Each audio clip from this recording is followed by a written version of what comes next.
ಇಲ್ಲ ಸೀರಿಯಲ್ ಅಲ್ಲಿ. ಓಕೆನಾ? ಸೊ ಅದೇ ನನಗೆ ಎಕ್ಸೈಟ್ ಮಾಡಿದ್ದೆ ಅದು. ಫಾರ್ ಎಕ್ಸಾಂಪಲ್, ನಾನು ಇಷ್ಟು ವರ್ಷ ಮಾಡ್ಕೊಂಡ್ ಬಂದಿರೋದು ಒಂದು ಹೀರೋ, ಒಂದು ಹೀರೋಯಿನ್, ಆ ಹೀರೋ ಹೀರೋಯಿನ್ ಮಧ್ಯೆ ಲವ್ವು, ಜಗಳ, ಸಾಮರಸ್ಯ, ತಾರತಮ್ಯ, ಈ ತರ ತೋರಿಸ್ಕೊಂಡು ಹೋಗುವಂತ ಕಥೆಗಳನ್ನ ಮಾಡ್ಕೊಂಡ್ ಬಂದಿದ್ದೀನಿ. ಏನಕ್ಕೆ ಗಂಧದ ಗುಡಿ ಅಂತ ಬಂದಿದ್ದೆ ಇದಕ್ಕೆ, ಬಿಕಾಸ್ ತುಂಬಾ ಕನ್ವೆನ್ಷನಲ್ ಸಬ್ಜೆಕ್ಟ್ ಇದು. ಇಲ್ಲಿ 4 ಜನ ಲೀಡ್ಗಳಂತ ಆಗ್ತಾರೆ.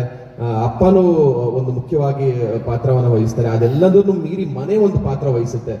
ಸರ್ ಕೇಳಿದ ಹಾಗೆ ಗಂಧದ ಗುಡಿ ಏನಕ್ಕೆ ಅಂತ ಕೇಳಿದ ಹಾಗೆ, ಮನೆಗೆ ನಾವು ಗಂಧದ ಗುಡಿ ಅಂತ ಏನಕ್ಕೆ ಹೆಸರಿಟ್ಟಿದೀವಿ ಅಂದ್ರೆ, ಆ ಗಂಧದ ಗುಡಿಗೆ ತದ್ವಿರುದ್ಧವಾಗಿರುತ್ತೆ ನಮ್ಮ ಮನೆ.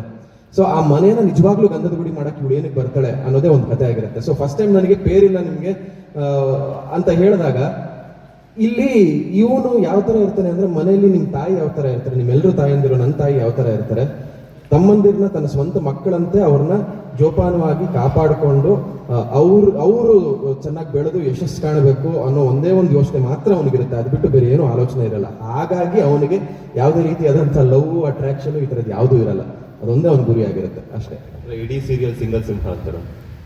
ಹೇಳಕ್ಕಾಗಲ್ಲ ಸರ್, ಒಂದು ಸಿಮಿಡಿ ಬರ್ಬೋದು, ಮುಂದಕ್ಕೆ ಗೊತ್ತಿಲ್ಲ ನಂಗೆ. ಶಿಶಿರ್ ಇಲ್ಲಿ ತ್ಯಾಗರಾಜ್ ಆಗಿ